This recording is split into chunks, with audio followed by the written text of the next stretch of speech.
Good evening, everybody, and welcome to the last lecture of the 2021 BLSI Business and Economics series. My name is Andreas Wasmuth. Many of you know me already. I'm the convener for Business and Economics, and it's my pleasure today to introduce Dr. Stefan Hielscher from the University of Bath. But before I do so, I just want to go through the usual Zoom etiquette. Please remain on silent, on mute, and with your cameras off for the duration of the presentation. And then Stefan tells me he is very happy to be interrupted. So if you feel the urge to ask a question as he is in mid-flow in his presentation, he's more than happy to deal with that. So feel free to ask questions as we go along. I think Stefan will take about up to 45 minutes, and then we're going to go through a Q&A session in the traditional style. And as always, you can ask questions in three ways. I would encourage you to use the chat room for one. Secondly, you can use the raised hand facility in Zoom itself, and I can pick you out after the presentation and you can ask your question. Or alternatively, after the presentation, just unmute, show your video and raise your hand in the old honored way, and we'll pick you up that way.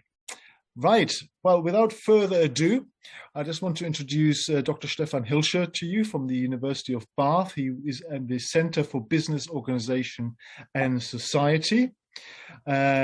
Stefan spent some time at the HHL Leipzig School of Management. So as you probably gather from his name, he's German. He's then spent 10 years at the Martin Luther University in Halle-Wittenberg before joining the University of Bath in 2016.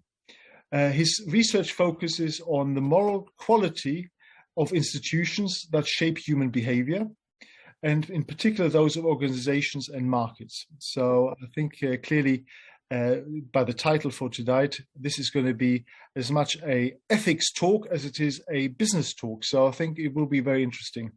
And he focuses on the conceptual and qualitative empirical work covering his research interests of institutions, the sharing economy, and business firms relating to corporate social responsibility, NGOs, relevant for organizational accountability. Tonight's talk is going to be Justice in the Gig Economy, and it is with great pleasure that I hand you over to Stefan. Over to you. Thank you, Andreas, very much. I'm very happy to be able to talk to you today. I've never actually been at the BRLSI, and it's a great pleasure to talk to you, even if it is on Zoom, which is a great innovation that helps us to stay in contact this way.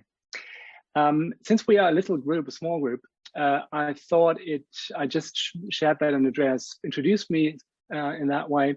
I'm very happy to be interrupted. And the reason is that I think some of these talks can be quite useful if they keep some level of conversation. And so I don't take any issue with that. So if you have questions, you think I'm going off rails, if you think I'm talking stuff you're not interested in, then just interrupt me. Andreas just said so, I've been to Bath. I've been in Bath now for 5 years, and my background is, in terms of training, I'm as much a business and economics scholar as I'm an ethics enthusiast. I'm interested in the interaction between what economics tells us and how ethics can react to that, and vice versa.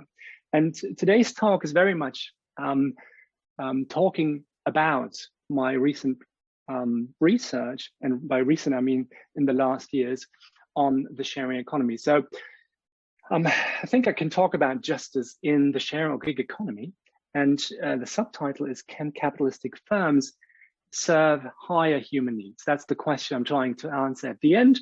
And if I forget, tell me I should do so.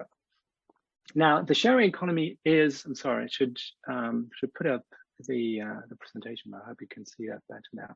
So for those of you who don't know, the sharing economy is a broad phenomenon you might have encountered many of these new organizations that are based on apps, Uber, Airbnb, Etsy, Zipcar, blah, blah, you name it, Couchsurfing. All of them have particular features. The features are that they share, that they combine, that they bring together peers to share services, products very often, but also ideas on a digital platform for typically a short period of time. It's sort of long range horizon. And it activates, from an economic point of view, it activates very often resources that have been previously underused. Now, the question that people very often have, and that are very often invoked in public discussions very often, but also in academic discussions, is do these activities and relationships that are being facilitated on these platforms, do they meet certain standards of morality or ethics, better ethics? For example, justice. Is it just what's going on there? Now, you might think that it's not if you look at some public discussions that we find. So very often, one of the problems, one of the challenges that people have is to see that workers, for example, Uber Eats or Deliveroo, are being exploited. That's something that people are wondering about. So is it okay to grant these people or to deny, as some people would say, these workers equal rights as we are used to give workers that operate in the normal economy? And so people, for example, here, anti-exploitationists, as I call them, say, for example, in the US, that Congress legislation should ensure that these app-based companies cannot block workers from equal rights. And now it comes in the name of flexibility and innovation. These are employee rights organizations that put forward such criticisms. Similar criticism is associated with hyperconsumption. So if you look at e-scooters around in the early days, people thought that sharing these e-scooters would be a fantastic way to encourage collaborative consumption and to promote sustainability. But then it very often became obvious that, that's an entire mess at the streets. It's not very orderly on the sidewalks. And the fear is that the sharing economy or the gig economy is operating as neoliberalism on steroids. That's something that people are criticizing. And so one of the questions are we being seduced in buying or sharing things that we don't really need? So that's just, some selected pieces of criticism here. But the point is that the sharing economy, the gig economy, they really trigger those kinds of resentments. People are problematize exploitation, consumerism, but also commodification. And the question, of course, is that just? Is that sustainable? Does it promote moral behavior? The problem with that is, and that's my argument for today, most of this criticism focuses on one aspect and criticizes this one aspect, but it fails, I think, to provide the bigger picture. And so today I'm kind of here to talk about and elaborate a bit on this bigger picture. And from my perspective, from my research that I've been doing in recent years, I would say the sharing economy, the gig economy, combines structural elements of communities and markets in very novel ways, and in ways that we haven't seen before. Now, this novelty, second point, is that it combines, and this combination makes it so difficult from an ethical and moral point of view to appreciate what's going on. And some people tend to see the risks, but they overlook also the benefits that are associated with these new innovations.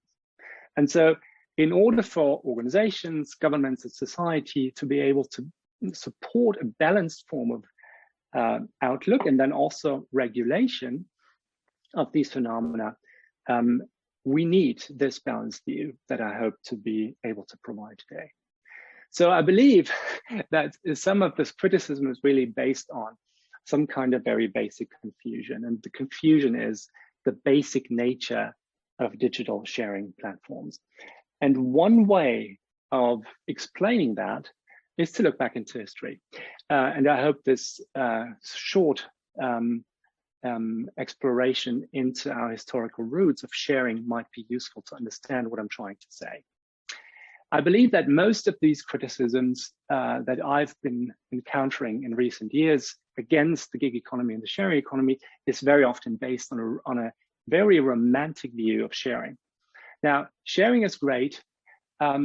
Why is it great? Because I think that what anthropologists and evolutionary biologists tell us is that we have an ingrained sympathy that goes back very much in our evolutionary history for sharing. And this picture epitomizes many of those positive views of sharing in small scale hunter-gatherer societies in which our species evolved, developed genes, emotions, and feelings.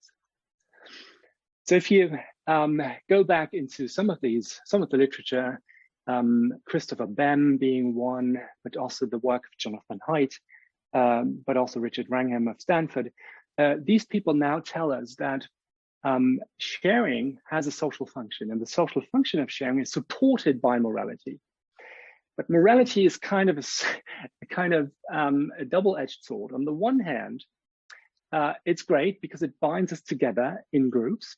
On the other hand, it's a problem because it binds us together and makes us better cooperators within that groups. But beyond those tribes in which we are accustomed to live, we tend to have a more hostile outlook.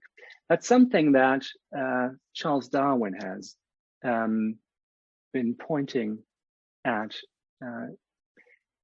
in passing in his second book, Descent of Men, in which he said that basically what Christopher Bem now has and others have reiterated now and supported with rather good evidence, that morality supports this intergroup cooperation in intergroup competition. So we give aid to each other, says Darwin, and we sacrifice for the common good for our offspring.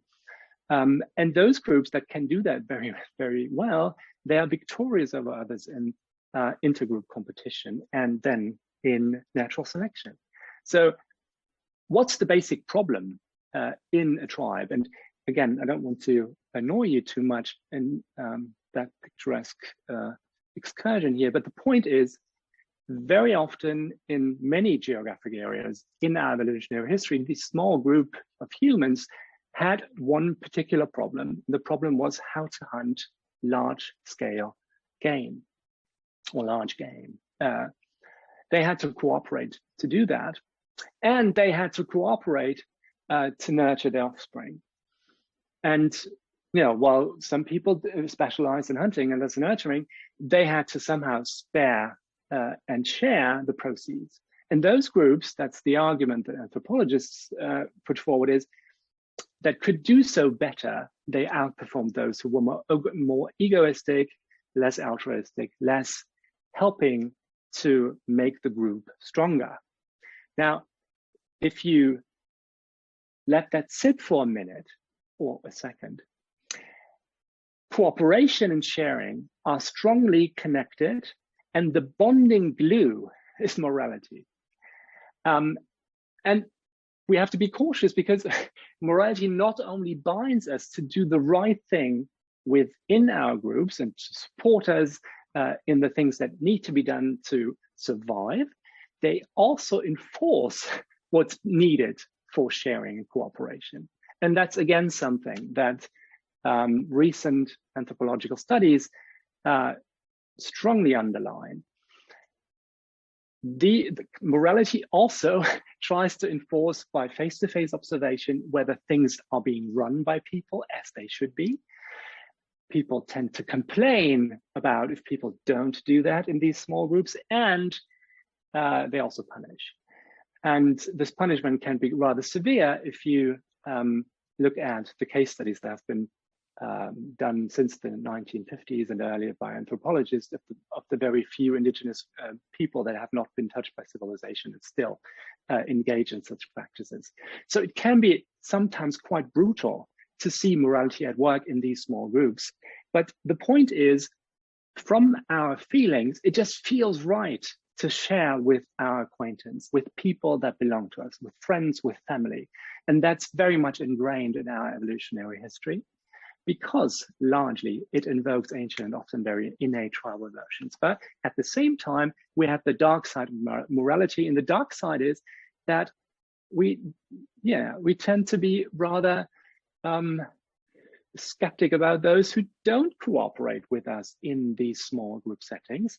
And then there's a stage process of gossip, of observation, then gossip, and later punishment, even going back to ostracism, that support sharing. Now, from my view of an institutional economist and institutional ethicist, three things are important. Rules need to be enforced, and these small groups do it in three ways. And that's the generic, baseline I want to come at.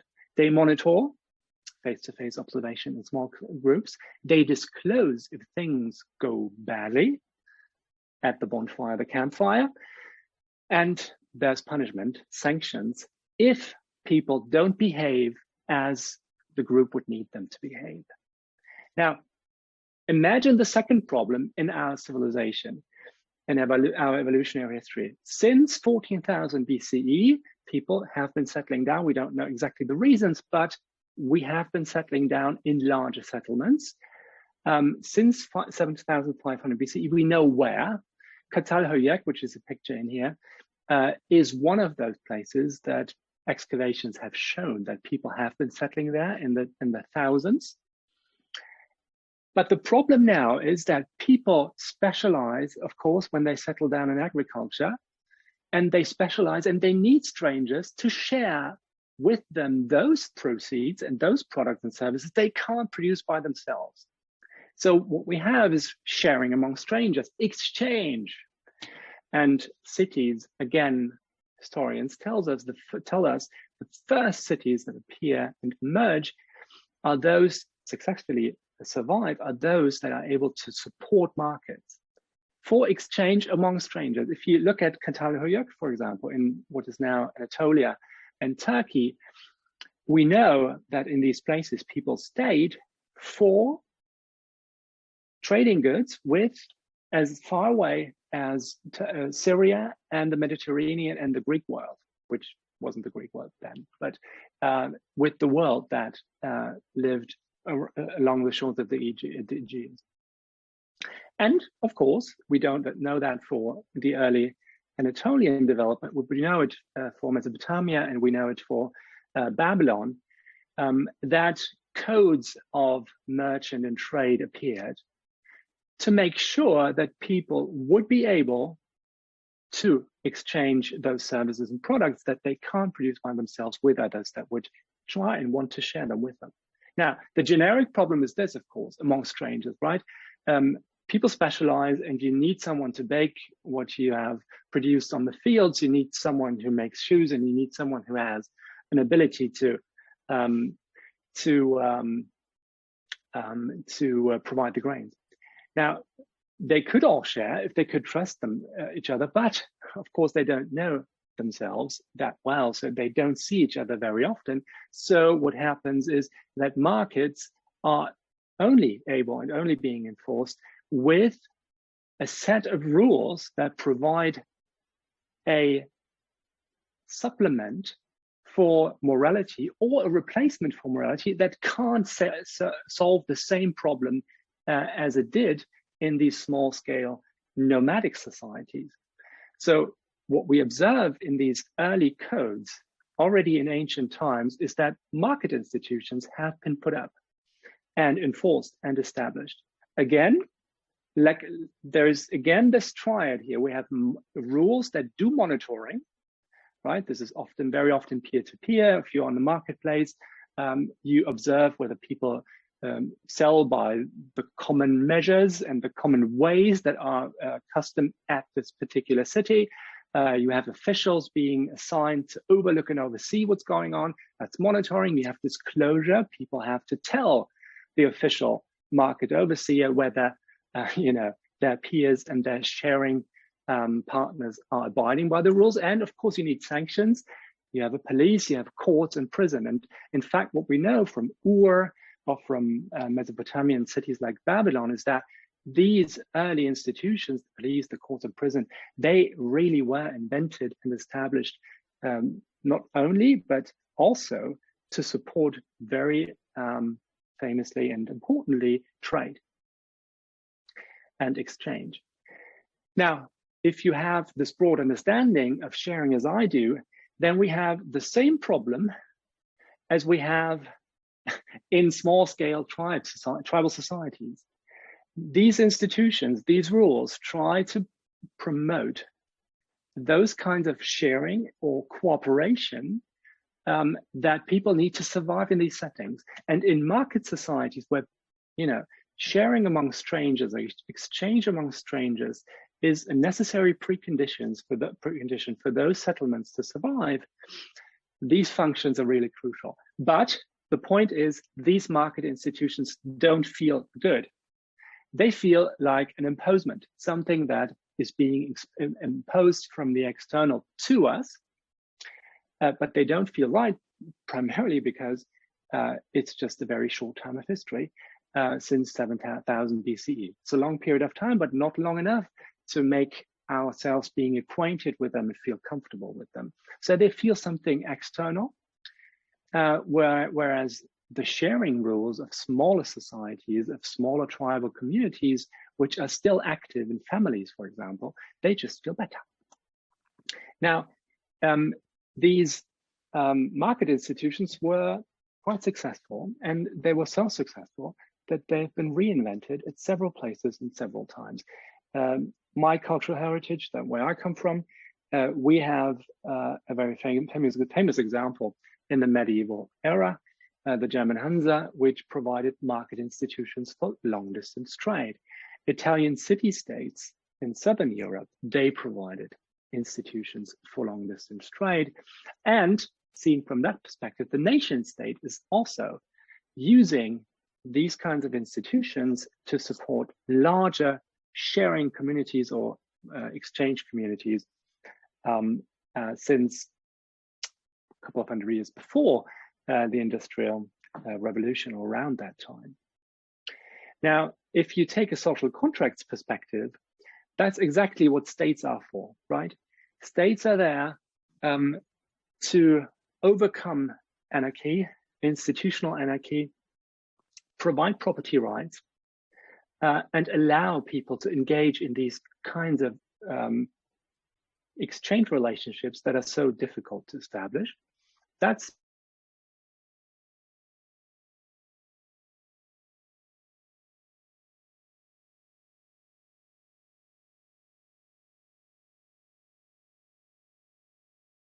for the kind of exchange relationships that we want to engage in.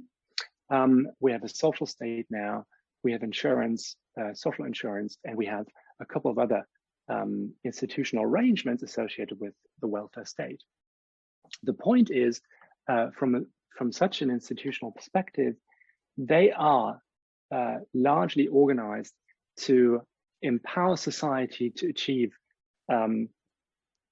these things that city-states in a smaller scale were achieving and now are being expanded to the nation state. Now, what I'm proposing is that we can use the same perspective to look at the sharing economy. Here is my argument. If you have ever used Uber, right, then you know that there's it's not, if you use Uber or Airbnb, it's just not an easy thought to step into a stranger's vehicle. And we have solved this problem with taxis at some point and with public transport, but in a private car, you would never, or very often, people would not sit. But you would do that if you have a sharing platform enforcing the rules of sharing and create trust.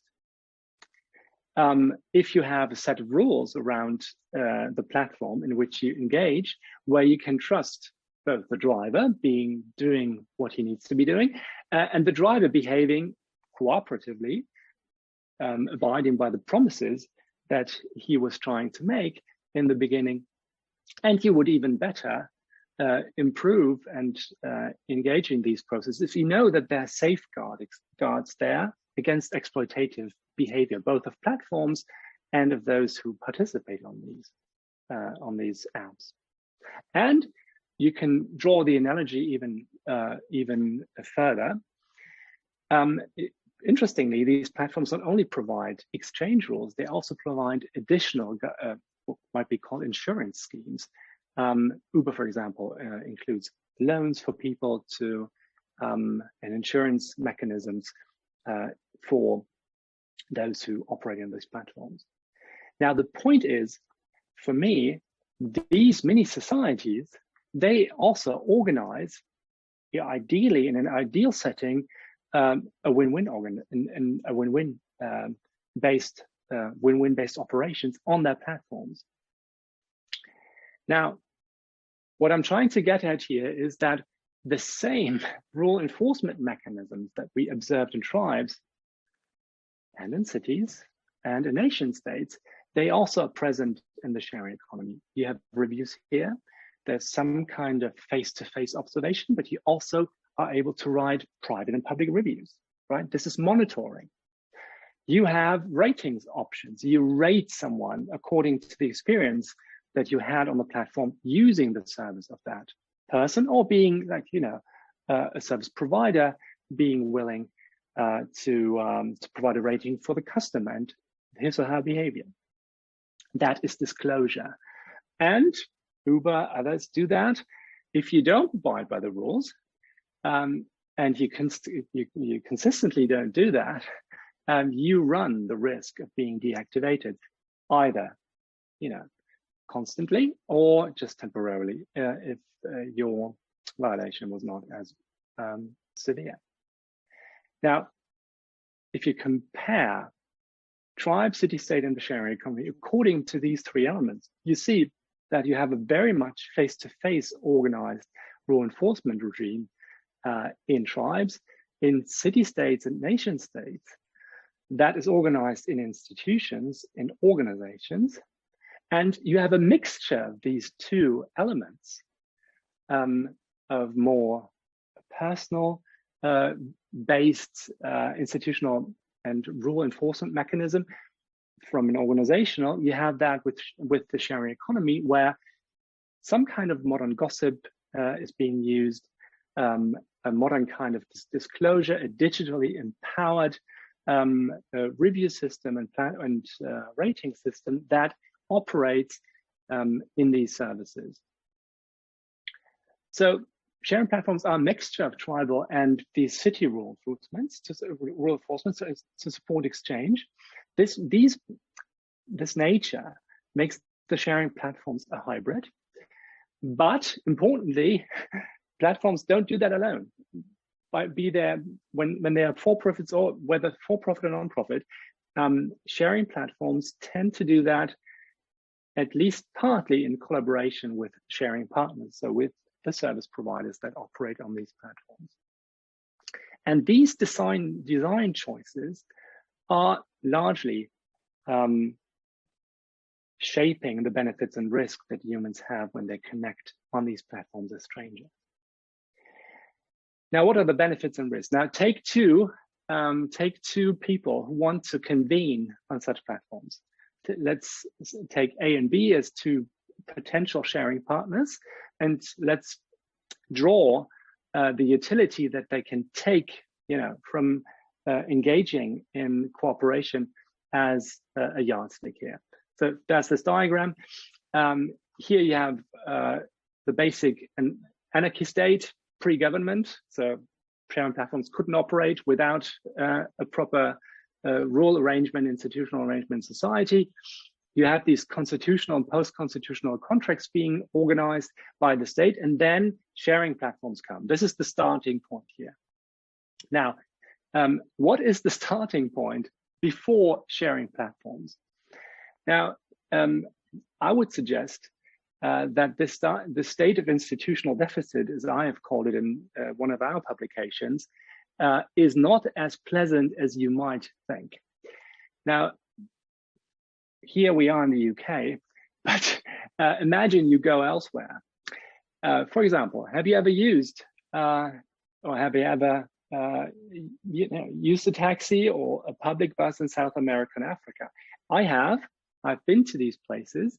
And if you ask yourself if you ever been, or maybe you ever tried to be there, the question, of course, is how is your experience? How was your experience? You might have come across welcoming and chatty drivers, but you might also have encountered some of these problems, as I have. You might have been cheated. You might have been subject to theft or harassment or accidents. Now, I've experienced that there, but that doesn't count. That's anecdotal evidence. We've done research on that in Mexico, actually, in Monterrey. And what we observed there is that all these four things that I've just named here, cheating, theft, harassment, accident, that is the feature of public transport, specifically of taxis. And if you compare that with the alternative, and the alternative since 2014, 2013 in Mexico is to use Uber or to use Lyft. Lyft is not there, but Uber's there now. Other platforms are there too. And how is the experience there? When we asked people, they said it's a much better experience. Why? Because cars are much more comfortable. People drive more safely. Security is higher. People keep their promises. There's no sexual harassment, and theft is virtually unknown. That's both for the user, and it's also true for the driver. Also, drivers like being Uber and Lyft drivers in these kind of settings, and they prefer that over being local taxi and bus drivers. Now, the question is, why is this so? My answer to that is because Uber and such platforms are able to overcome these Hobbesian incentives and thus institutional deficits or anarchy much better than public transport organizations can do that in a context of weak public institutions. If you want to depict those incentives in a prisoner's dilemma, as I do that here, the question is, of course, whether driver and passenger, when they meet and when they try to engage in exchange, in this case, in a sharing activity, would they respect each other's property rights and honor their contract promises? And the problem, of course, is that without the support of public institutions that are, at least in the context of Monterrey, is not present every time, and the enforcement is rather weak in various areas, people fear that they need to defend themselves. And so whether that being intentional or not intentional, violence and insecurity becomes endemic in such markets. And that's what we observed in our research. Now, the result is that these public transport markets, they face trust problems. And when sharing platforms such as Uber come in, they satisfy those basic needs and establish trust among partners that typically find it rather difficult to engage in trade, and in trade without violence and without the necessary safeguards. And it's exactly the kind of triad that I was offering as an explanation before: monitoring, disclosure, and sanctioning behavior that the platform supports with the help of sharing partners to make keeping contractual and property promises valuable and a dominant strategy in these encounters. So exchange problem and the respect for individual property is something that these platforms organize, and thereby satisfying basic needs on these markets in certain areas. Now, I use these I'm using this example because from a European or Western or UK perspective, you might think Uber is not a big thing, right? It's when I'm using an Uber or a taxi, I'd rather take the taxi, right? Because I know they have favorable working conditions, much better than Uber. And so maybe I take the taxi. But in localities such as in Africa, where we have studies that tell the same thing largely, or in Arab countries or South America, you can't take those institutions for granted. And in this case, we have this absurd reality that for-profit businesses are better able to provide a secure basis for property rights than are public institutions. And so institutional deficits, they are not something you can take for granted. There are also in advanced economies areas in which monopolies and rent-seeking prohibit and make certain in exchange relationships less attractive, but it's not so severe. And so you might very often overlook the possibility that some of these issues are being related to platforms and can be solved by such organizations as for-profit sharing platforms much better than other actors. Now, that's not the end of the story. Now, when they do that, when platforms are doing that and they operate a useful and functional platform, including these rule enforcement mechanisms, they can support win-win, or they can support win-win for these two actors, which might change, of course, even further. But there's an area where platforms just can't go, or find it very difficult, at least if they are operating on a for-profit basis, if they have to do it alone. And in this area, which I depicted here as a blue area, we need proper institutional conditions that regulators need to provide, and ultimately society, to encourage sharing platforms to advance even in this area of mutual betterment even further. Now, excessive interventionism is something that can hurt some of these win-win opportunities in the white area, but in the blue area, we can't even go with laissez-faire. It's impossible. If sharing platforms have their way, here is the end of the story. So that's what is needed, an enabling environment. And why this is relevant, I'm invoking an example that some of you might be familiar with. So we talked about basic needs or basal needs in providing security and safety, let's say in a market like in Mexico, where people find it difficult to keep their promises and respect their property rights in some instances and in others not.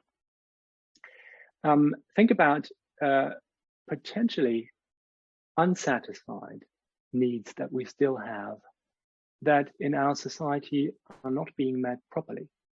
So I'm taking travel as an example, but you could take other examples too, in which you might ask yourself, is it really the end of the story that we only have companies that provide us with, food and these great leisure items that can use to improve on our leisure time that we increasingly have? Or is there something more that we need? Are there other needs that we have that are being currently underserved? And one of those is happiness and travel, at least according to one of the founders of a travel sharing platform, Brian Chesky of Airbnb.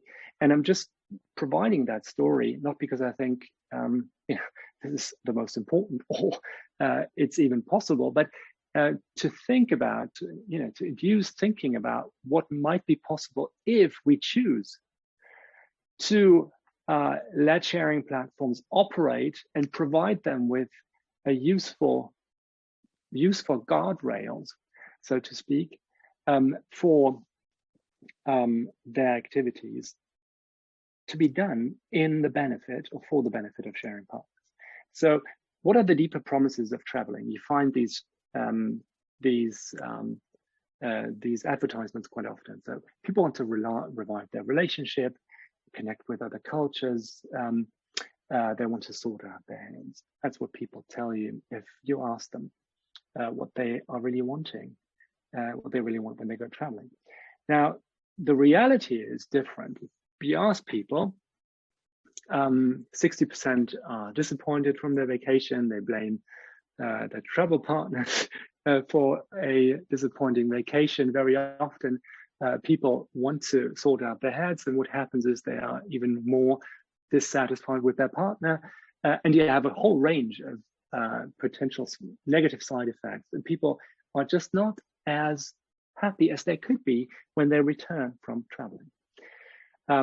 So currently, companies are doing something wrong, at least according to Airbnb. And so they started an initiative that it's called Happy Travel. And if you see, if you have a philosophy background and you think that happiness is something that philosophers have thought about for a very long time, you're right.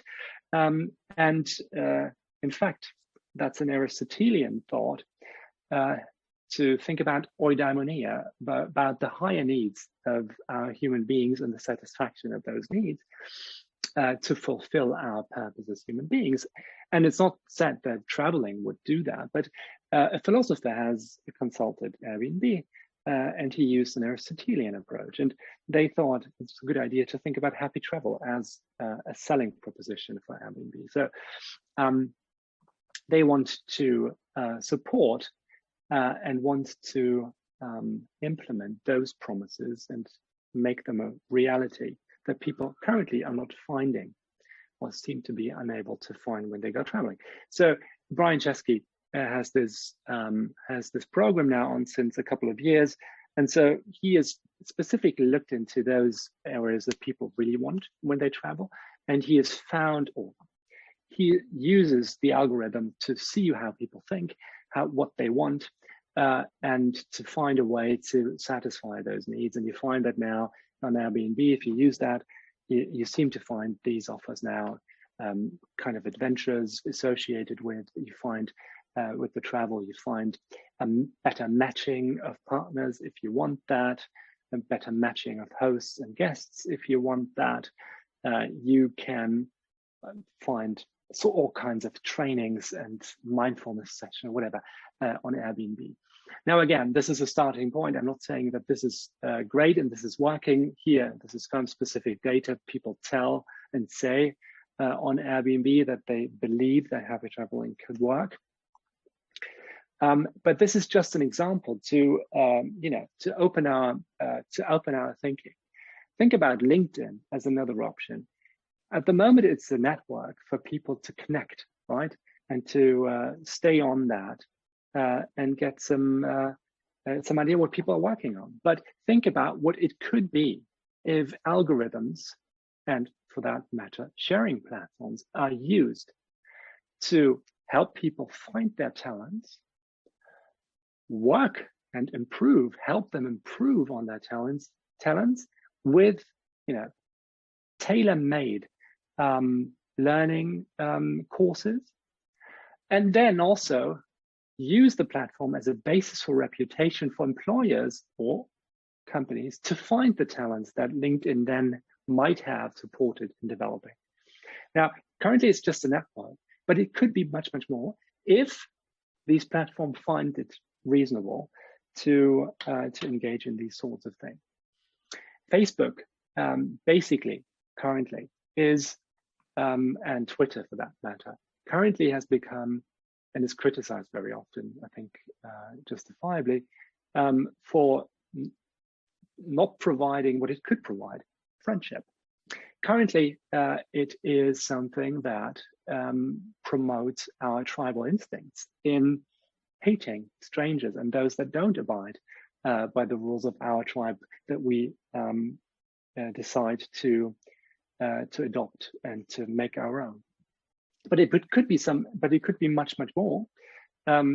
provided that companies were able to engage in the kind of rule environment that would be needed to do so. And you could name other platforms as well that could provide a basis for satisfying needs that currently we're not associating with for-profit businesses. And to be honest, it might never happen, right? But if you think about these kind of innovations, I often can't help myself but think about the possibilities that are there that we could achieve if we as a society, we as organizations react to these things appropriately. Now, I don't know exactly what it probably means, but it means for sure that we need to make and to rein in our innate morality in our modern world. Because, you know, our moral emotions, they run havoc.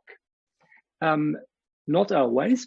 They are quite good at guiding our course in our face-to-face relationship with our friends, with family, and with our neighbors, that they are, you know, categorically misaligned with the needs of a society that is organized around market institutions. And it has been from the very beginning. People are rebelling against that. Now, so far, history has shown that people tend to adapt to these changes. We have, you know, counterbalances, and markets are being reined in, and then they are supported by other institutions, including the welfare state. And we tend to include ever more services into markets instead of going the other direction. But we still have these sentiments, and they are good and valid, but we need to make sure that they are being reflected against a theory that looks into the risks and benefits equally. Now, from a philosophical perspective, the question is for yourself and myself, for organizations, but also society, what should we be doing? Now, I'm not a deontological ethicist, but I use Kant typically to ask that kind of question. And for me, it's important, in going back a little bit further into the history of philosophy, for me, the question is, what ought I to do, is connected to two ingredients. There's a goal element there, often called the normative premise. What do I want? And then we have a second premise, which is a positive premise. So what can I do? What are the situational conditions?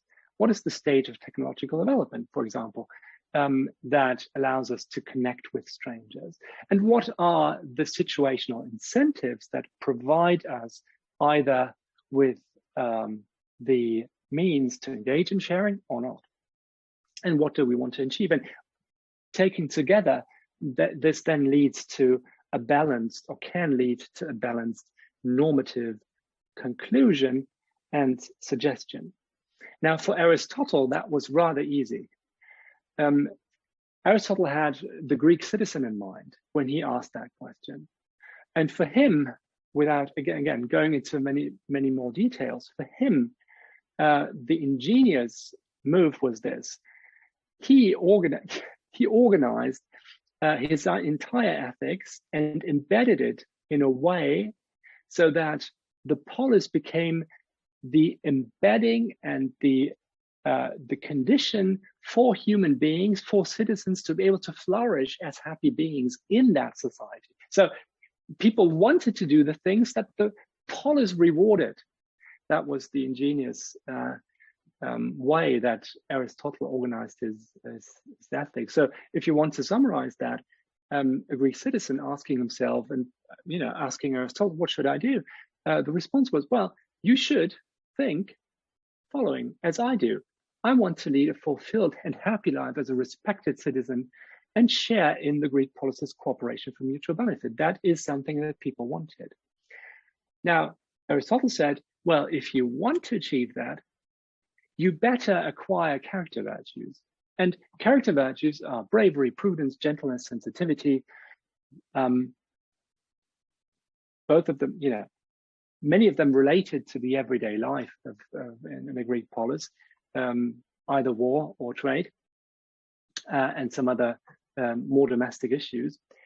So, and these character virtues promote cooperation and then the prosperity of all citizens in Greek polis. Vices are punished with respect and exclusion. And so his recommendation was, oh, for you, you should learn the character virtues and live a life as a virtuous citizen and as a just citizen in the Greek polis. But you should be doing this. Why should you be doing this? Because you are also rewarded. You are not only doing the right thing to fulfill a happy and prosperous life in a metaphorical sense, you are also being rewarded by incentives, because then you find it easier to become a respected citizen, become a politician, a good speaker, and a wonderful philosopher. Now, for the Aristotelian view, the sharing economy is something of a revival, right? The sharing economy allows people, in the ideal setting, it would be a possibility to provide something of a Greek polis with strangers. And it could support provide the incentive to support a virtuous behavior, a virtuous life on these platforms, if we decide as a society to let these organizations work and provide them with incentives to not exploit their sharing partners. In this sense, I would say commodification, monetization, marketization that are often being associated with the sharing economy, and for which the sharing economy is criticized, is not necessarily a bug. It can be a feature, and society, if we manage it properly, these organizations could potentially help us to fulfill desires and needs outside the material world that we typically and traditionally associate with companies. Yeah, that's it. Thank you. I hope I haven't talked too long, but I haven't been interrupted, so I guess this is a good sign. Well, thank you very much indeed, Stefan. That was a very comprehensive look at various aspects of society. So I just counted all the different disciplines. We talked about history, we talked about political economy, we talked about the sharing economy, we brought in philosophy as well. So I think definitely a rounded view in terms of the shared economy and the gig economy. Now we come to the Q&A session, so please feel free to unmute yourself. So now Robert has already done that, and show your screens. Maybe we want to go and take the screen share off so we can see each other. Let me just do that. There we go. Oh yeah, okay. And just wanted to ask, screen share and seeing people doesn't work at the same time, does it? No, but now we're past that. So I think what is interesting is we've already got quite a few comments in the chat room. So maybe rather than just read them out, I know Robert has made various comments. So let's start with Robert putting forward a question, and then please everybody else can join as well. And then I'll pick out some questions from the chat room. Over to you, Robert. Well, it's a bit of a silly question or comment that perhaps as a psychiatrist I should have referred more of my patients to Airbnb and to sort their heads out. Okay, so I think what Robert is talking about is that as a psychiatrist, maybe actually the happiest people are on Airbnb, and that's the solution for maybe to sort out their happiness. So it's the epidemic of unhappiness that we face at the moment. And I think that ties in also to Anna. She had made a comment very early on, and actually, how would you define the higher needs? And I think, if I'm not right, wrong, Stefan, I'm sure you're going to expand on this. You sort of went back to the Aristotelian idea of eudaimonia, a good spirit. Exactly. So I was using an Aristotelian notion here. So very, very similar to Maslow's pyramid. Aristotle had an idea that shelter, food, and these things are basal needs or basic needs. And then the higher up you go in the purpose of a human being that the human being could achieve, you are coming to friendship, to the good spirit and the God spirit. That's how he called it. And so, but that's everything that is associated with self-actualization, mindfulness, and to be able to realize your full potential. That's Aristotelian. That's the Aristotelian logic. So he had always this this natural idea that people have that things and people and animals, they have purposes, right? So the purpose of the stone is to roll down to the middle of the earth, and the full potential is being realized when it's rolling down. And the purpose of a plant is to grow, and it realizes potential when the leaves are there and fully flourishing. And human beings are capable of reason, and when people fully use their capability, they are fully using reason in a community with friends. That's basically what he had in mind.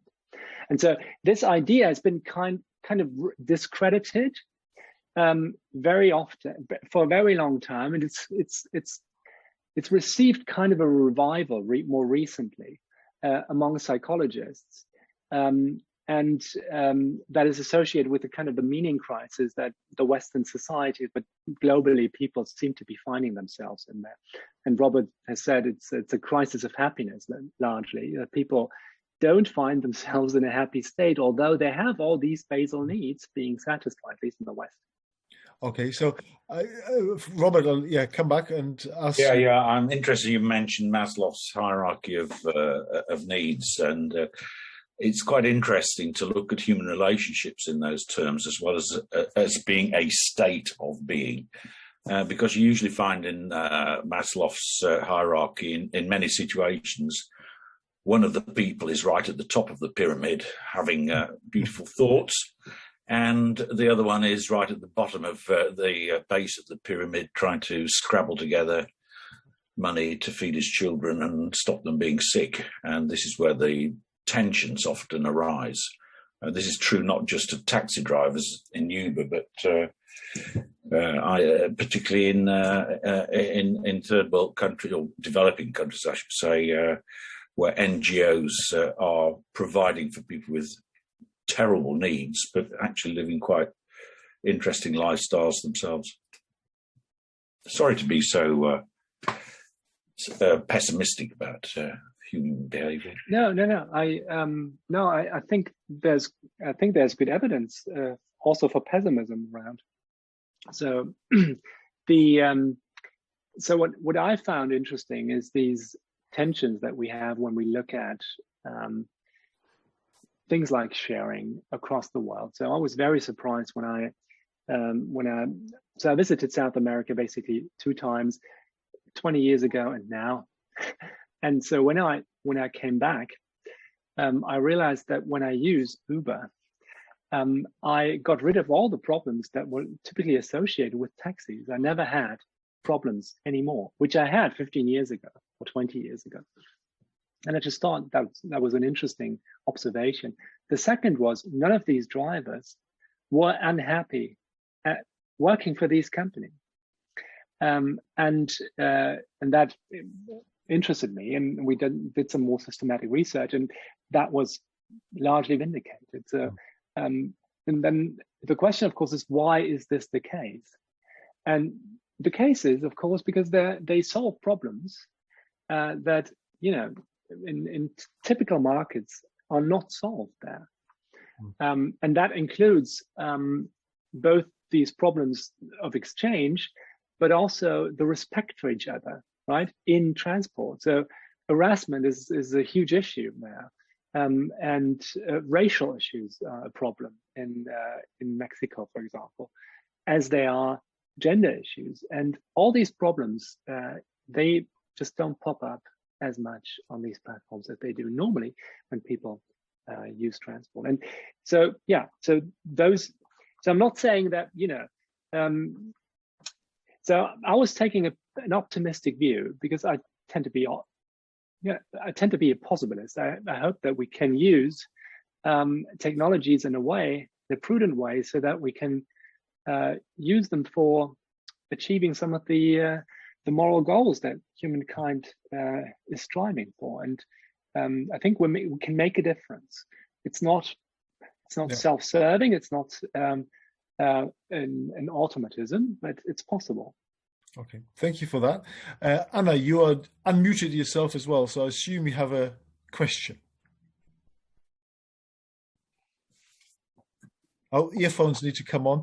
Well, I'll tell you what, whilst Anna's doing that, let me just ask a question as well, because what I found interested is you seem to paint a picture, and I think it probably plays to Robert's views as well, is in the modern world, in the modern economy, we seem to live in a disintermediated world where suppliers and users of services don't necessarily have a high degree of trust with each other. Now, what you seem to suggest is that the intermediary in this case, which is the shared economy, provides a platform for greater trust and belief because there's a certain amount of control which is beyond the state. It's not a state control. It's a platform that provides some sort of alignment between the user and the provider of the service. But why do you think is the shared platform or the shared economy any different to the traditional economy of suppliers and people demanding things? So as far as I understand the studies, it's not categorically different. The difference is, as economists would say, that these kinds of services allow transaction costs to be reduced. Right. To a point that has been unseen today. Now you can see that if you look at certain exchange relationships that didn't take place before the sharing economy. So, for example, people very often didn't rent out their spare room because traditional intermediaries wouldn't provide the same level of trust as Airbnb is now able to provide, with a review, rating, and insurance system that is organized on an entire platform and connects everyone potentially in the world. So I don't find it problematic to book in Mexico City, in a very problematic area, a room, as long as I can rely on the experience being mediated through the reviews and the ratings, as long as I'm able to get this, long list of experiences get that provided to me, and to trust in this other person. And that's something mediated, not by the person, it's mediated by the platform. And it's not mediated by travel agency in the same time. They at the same amount. Why? Because it's just not very attractive for a company to have many different small rooms on their travel agencies listed. Yeah. And so you get down to smaller units that can now be used. It's resources that have been, kind of idle or not used that can now be activated. Anna, yeah. Okay, Anna's put her ears in, and she's also raising a hand. So I think you're ready to go. It's not that I cannot hear. You wouldn't hear me without these, because my microphone is really crappy. Okay. I have to say, Stefan, that I'm having serious problems relating the talk I've just heard from you with the title you gave to it. Are you being exploited? Justice in the gig economy? I've not heard anything about it. I was expecting something really different. Oh, I'm sorry about that. Okay, no, that's can do it okay. Now. We can do it now. I think. Well, what I haven't done much, and I can expand on, is the question of the relationship. I've looked at the relationship largely between those who are trying to make an exchange and share, but you also have the relationship between the platform and those who are trying to engage. And so, if you take Uber as an example that I've looked into, Uber is making promises that their service providers, if they engage on the platform, that they are being provided with the raw environment and the digital infrastructure. And that's the promise that Uber's making. And at the same time, they're saying, we take a fee for that, right? That's what they do. Airbnb does the same. And so you have a relationship here that's problematic and precarious, and that needs to be managed. There is a level of and a potential for exploitation here, and that's basically what the exploitation hypothesis of people who are criticizing those platforms are locating and are focusing on. What we found in our research is that you have the other relationship as well. You have the opposite logic as well. Airbnb and other platforms desperately need their sharing partners to provide the reviews and the ratings. They couldn't provide the service without those contributions. And platforms need to, sharing partners need to promise and keep the promise to use the platform not just once they've met the person and made contact with the person, they also need to make the promise that they need that they will be using the platform again with the same person, which is a serious problem in Southern American countries, for example. So once you've met a person, you find him trustworthy, it's quite easy to say, okay, let's next time bypass and evade the platform and the fees. So you have a mutual relationship of potential exploitation, again, a dilemmatic relationship that needs to be managed. And what we find is that this exploitation is symmetric. It's not asymmetric. People can be exploited if they become partners and members of the platform, but the platform also can be exploited at the same time. And and so you have these two sides of a potential exploitation that is a problem and needs to be managed. And platforms do that differently and with varying degrees of success. Okay.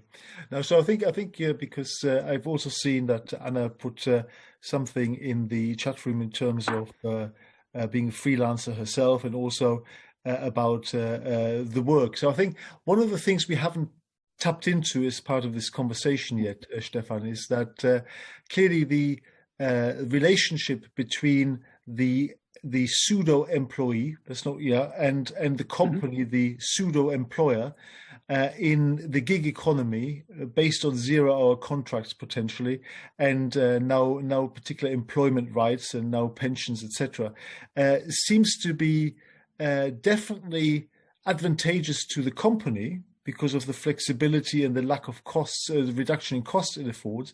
But it doesn't seem to be the case for a cohort of workers who rely on not 0 hours work, but rely on 35, 37 hours a week work.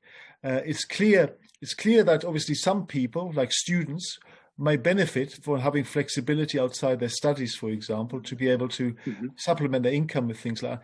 But when you're reliant on a full-time income to support yourself, then isn't there an imbalance in terms of the relationship between the pseudo-employer versus the pseudo-employee? Yeah. Yeah, Andreas, it's an interesting question. I'm not exactly sure if I understand what you mean, but let me try. So are you saying that the discussion is somehow biased, that the conflict really is between those who use platforms part-time and those who try to use platforms full-time, and those groups are different, and that it's difficult to find a good balance here? Because for some people, it might be good to not be employed as an employee, and others would rather benefit from a flexible work condition that is not being associated with being an independent worker. Is that, or independent service provider? Is that the question? Well, I think yes, it is in a way. I suppose some people would require certainty over their income, because they have mouths to feed, children to clothe, that kind of thing, and also need employment rights and need to have potentially access to pensions and things like that, which some of the platforms like Uber, Deliveroo, etc., Airbnb don't provide, and therefore the relationship seems to be imbalanced in that kind of thing, because what people want out of the relationship is very different. Absolutely. So And the question is, how can you have both worlds? Yeah. And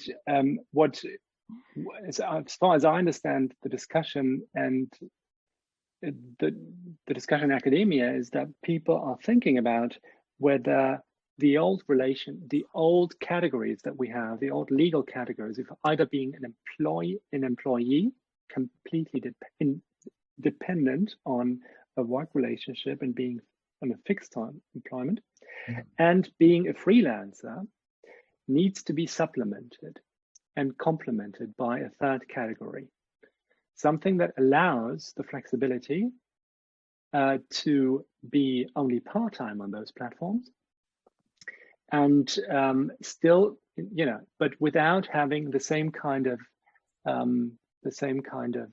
securities that you would need if you are fully employed. Let me give an example. The UK has decided, one of the courts in the UK has decided to treat Uber workers now as workers, not as semi-independent workers. Now, as an economist had warned about that. What will happen is Uber will have to change their selection process if they have to guarantee minimum wages and sick leave, payment of sick leave, and some holiday. This will add to the costs, and then they will need to make sure that they only allow people to work on the platform that can provide the kind of productivity that would be associated with that kind of work. And so students just running a few hours on the platform just won't do it. And so they would be excluded. Now, you can imagine that taxi drivers would happily, go to Uber, work for Uber if they had those kind of securities. Now, what is the kind of third category that might be created? So as long as you're not working more than X amount of hours per whatever day or week and time frame, you are not being included in these you can retain the flexibility. So I'm not a legal expert how that could look like, but I think it's clear that you need a semi-independent category that is useful for these platforms, that they can use that. I think platforms could also benefit from having some of their staff being fixed employed if they provide that productivity. But you see, Uber is working with an algorithm that puts people on the street on the basis of search pricing. Yeah. And search pricing doesn't work if you have fixed employees or fixed term contracts. That entire system would have to be overhauled and replaced by a system that companies are trying to use when they try to motivate the people to work over hours of being entrepreneurial, which is very difficult. And we know that from organizational design that this is rather a challenge. So the question is, can we retain some of the benefits of both worlds? And one of the suggestions is have a new think about a new legal category. Okay, no, that's fine. I know you've got another question that you put in the chat room. Do you want to ask that in person, or do you want me to raise it? Sorry, is it the one I've just written? Yes. Yeah, I think, again, Stefan, I think I have misunderstood what you mean by sharing economy, and the fact that you started off talking about a primitive state of humankind when people were sharing together encouraged me to believe that that's what you were talking about. But you seem to mean something very different by sharing economy. Can you please elucidate your meaning? What do you mean when you talk about sharing economy?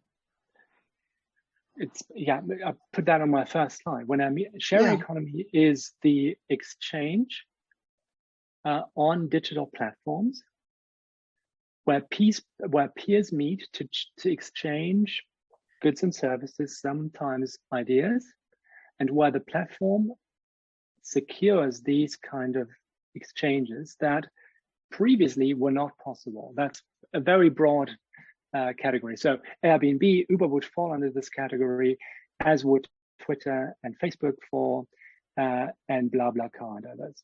I used sharing in our evolutionary history, and maybe I haven't made that clear enough. Some people, when they think about Airbnb and Uber and others, they say it's not sharing, because sharing is something that people do with friends and family. It's something that doesn't involve money, and something that is not rational. And my argument is that sharing is just provides a function, and the question is, what is the underlying problem? And with families and friends, and in our tribal history, the problem was, it was different. With strangers, to organize sharing with strangers is a different problem, and it requires different enforcement mechanisms, but it's still sharing. Okay. All right. Trevor, there's another question maybe that could help to make my point that Anna put in there. I think it's the question of being a freelance and whether you're part of the sharing economy. Yeah. So potentially you are, and potentially I am too. The education sector would be prone to be organized in the sharing economy. We find attempts already. Google is trying to set up a university and to just use freelance professors. That wouldn't do much research, to be honest. But that kind of work would be possible to be shared on digital platforms. Engineers could, in the future, be providing their services on platforms, provided that companies get what they need. They get a good reputation, a good idea of the talents, a good idea of what this person provides, and the raw mechanisms that enforce these kind of relationships. Now, I'm not saying I'm looking forward to this kind of world, right? We are part of this. I'm part of this development, and it could affect me. But I think that's where the economic logic is guiding the process. So before we get to Robert, I know that Trevor seems to be unmuted and itching to go. Just I suppose my observation, and then I hand over to Trevor, and then we go to Robert to finish off, I suppose, is that as far as the gig economy is concerned, and it sounds more that the gig economy is more a sort of platform in which you can exchange services, etc. So whether that's Uber, and if you're a freelance translator, presumably you're on various translation networks and online as well, and presumably you get some of your jobs that way. I don't know, rather than just by word of mouth, and that would be deemed to be part of the gig economy, rather than the relationship you have as a freelancer in terms of not having any holiday entitlement, pension entitlement, etc. I think that's the way that the gig economy has been framed in the discussion. Right. Anyway, over to Trevor, and then Robert gets his final third bite at the cherry. And I have to come back to Anna's point about the shared economy. I really don't see that people are sharing anything on Uber or Airbnb. I don't think people are sharing. I understand what you mean about sharing talents and engineers sharing things. That's fine. The gig economy, I think, is probably the wrong expression. Also, I understand it comes from artists who go just and do one performance or something. That's it. That's a gig or something. But these people on Uber are not sharing anything. It's a business, structured slightly differently, but it's not sharing anything. Or am I? It's not my definition of sharing.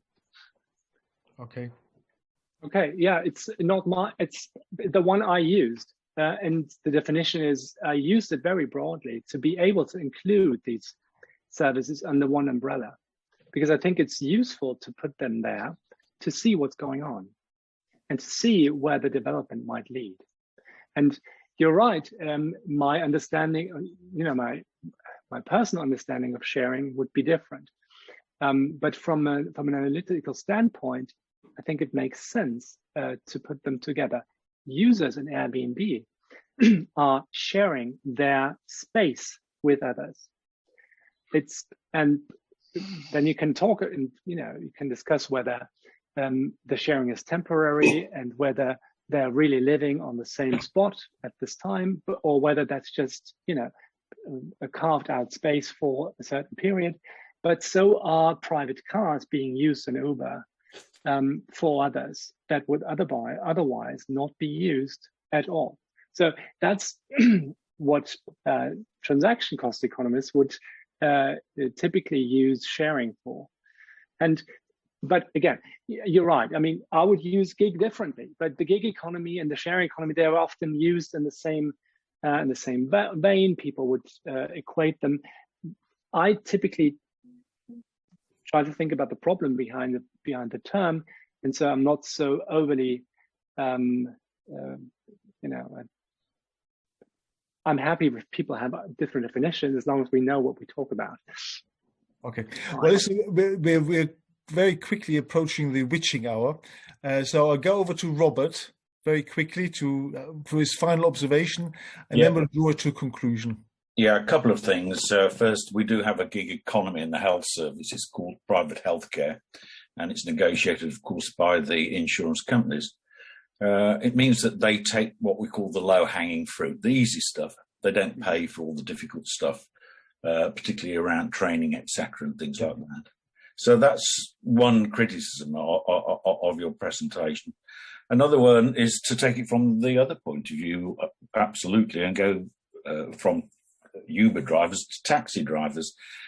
Now, again, I know perfectly well that taxi drivers provide social services and social care services quite a lot of the time. For instance, the vast majority of children with learning disabilities will be taken to their daycare centres and schools by private taxi firms. Yep. And I don't think Uber could get involved in that. Maybe they could. Also, taxi drivers deliver blood products for the National Health Service. Okay. Okay, that wasn't really a question. That was more of an observation. So I don't think we need. Well, I can put it in the form of a question. How would something like the gig economy relate to these sort of requirements, which are provided by other parts of the economy, and which really are the easy bits to profit from? Okay.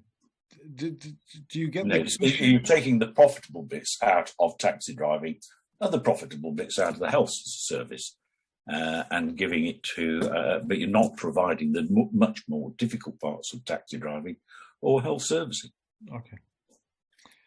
So basically, Stefan, if I understand Robert right, is the gig economy comes in to pinch the low-hanging fruits in a particular economic model, and then leaves the difficult bits to other service providers to carry out. Thank you. Yeah. Is that a criticism, or is that something that... So again, my economics heart here says, well, one is a public good, the other is a private good. As long as there's a public good involved, we can't imagine and can't suppose and expect that profit-oriented companies could do a good job there. So the hard bits, as long as they're pure public goods, need to be provided by the state. There's no other way.